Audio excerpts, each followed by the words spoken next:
I'm Ana Roqueza. I'm a facilitator at Franklin Covey, CLCI in the Philippines, and I'm also an executive coach. You know, the 7 Habits program, I've been running this for how many years now, and it's the first time I've seen such great engagement from the audience, and it couldn't have been done any better. You have your founder, Matt, around actually facilitating the session.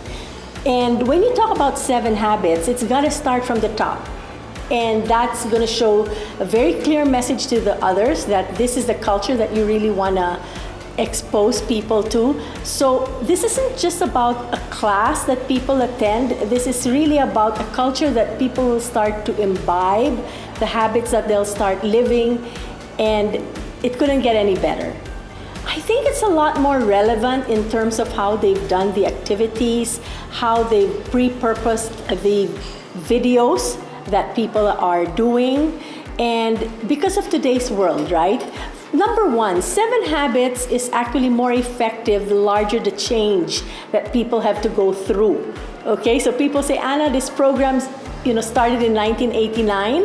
Is it still relevant today? The pandemic and everything that's happened. And when you think about it, this program becomes even more relevant the larger the change. So even Franklin Covey and 7 Habits has changed to become more relevant so that people can actually connect to the points that are covered, but we maintain the classic videos that never change. They're timeless. Principles that we share here are timeless, and that continues to be here, regardless of the version. Well, I'll talk about my own experience because I did attend 7 Habits while I was in corporate, and we did this for the entire organization. It was at a time when business was struggling, and people were depressed, and things weren't going the way they were supposed to go, right?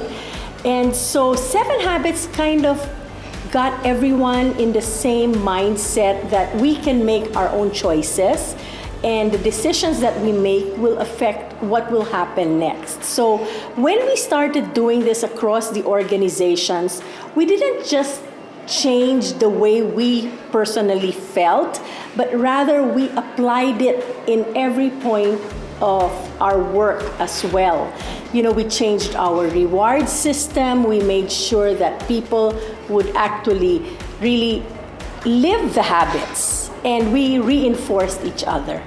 If you want a program that doesn't just go in one ear and out the other, but actually have people start to make real change, okay, you have to start with the mindset of people. And I think that's the value of 7 Habits. We don't just teach the concepts, we teach people as well how to be able to live by these concepts and to be able to share this with everyone else. This is not a program that is a one-time, big-time event and then that's it. No, it is something that people continue to live by, continue to work on, and we give you all those sustainability tools. For myself, as I said, I may have attended this program in one of its first runs over 20 years ago, but until today, I find myself having to look back and consider the learnings every time, I'm posed with a situation or a challenge. So it's a great program to get people together, to build a culture of high effectivity.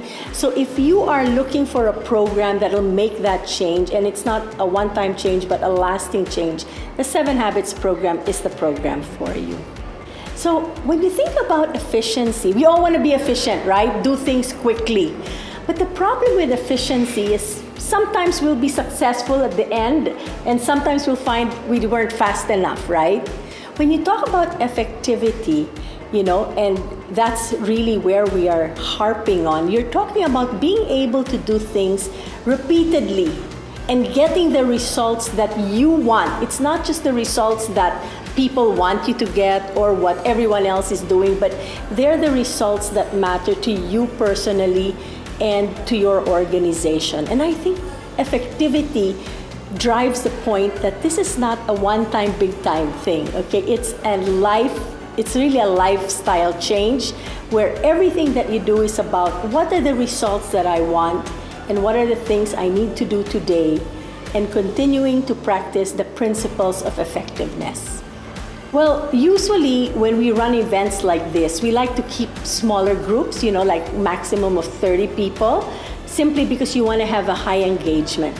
But when you have a truly engaged team already, where each individual is willing to to give their point of view, it doesn't matter how large the group is, because each person in that room is truly engaged. They're truly committed to effectivity, and they will, continue to work together. So if you ask me, is this going to be an effective class? Yes, definitely, because each person is accountable for what they're going to learn, and they've made that decision, that choice. Don't miss this opportunity. I took this program 20 years ago, and as I said, my life changed after that program. The decisions that I made throughout were based on the habits that I learned, and I continue to use this. And the great thing is I can share this with my family.